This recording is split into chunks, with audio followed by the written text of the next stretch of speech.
From the 1011 Now streaming studio, this is The Night Beat. Sponsored by Pella Windows and Doors of Lincoln. Good evening, I'm Danielle Shenk with your headlines for Thursday, September 4th.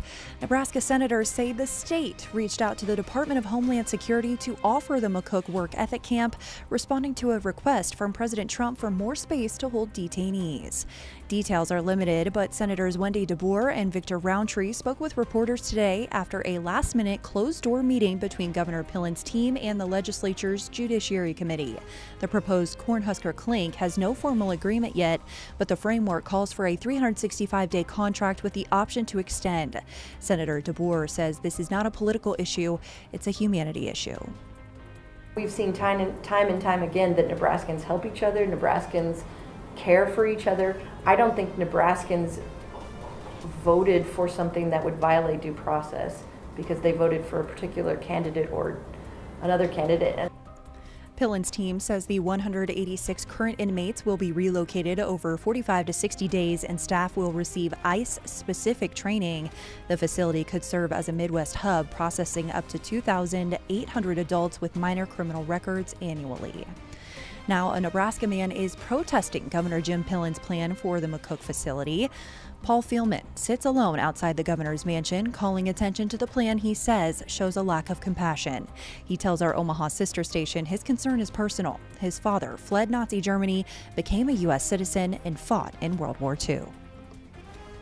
The establishment of this camp sends a message that there's just a dehumanization of people that have come from other countries. He hopes the governor will hear from people personally affected and reconsider the decision. In other news, a Lincoln police officer is recovering after being injured in an explosion under the West O Street Bridge.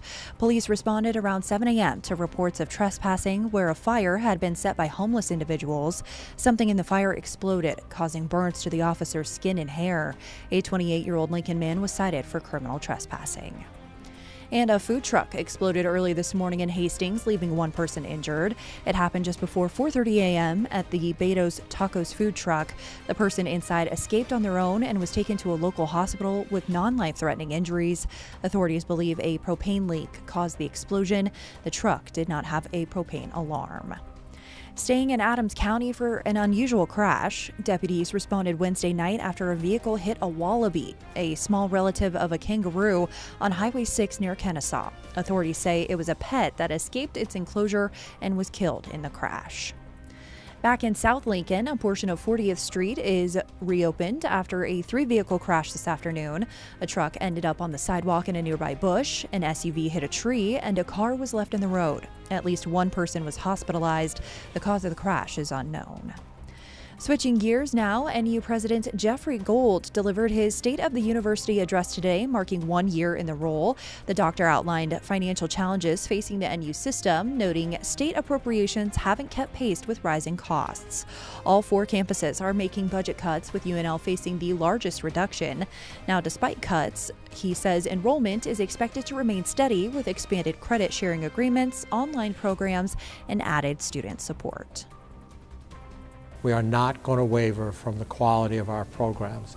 The value of a diploma from the University of Nebraska, the value of our brand, the value of the shield of the University of Nebraska has got to continue to grow in quality and reputation. Now, lastly, Nebraska volleyball returns undefeated to the Devaney Center tomorrow to take on Wright State. One opponent, Andrea Bordelin, grew up cheering for the Huskers in Nebraska before her family moved to Wisconsin. This isn't the first time she's faced Coach Danny Busboom Kelly, though. They met in the first round of the 2023 NCAA tournament. Andrea's parents tell us they will be in the stands supporting her, calling it a full-circle moment for the family. Rounding out your night beat is a check of the 7-day forecast.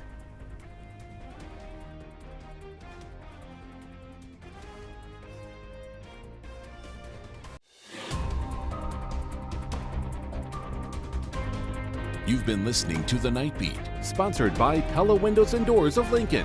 Watch, listen, and stream on the 1011 app on YouTube or wherever you get your podcasts.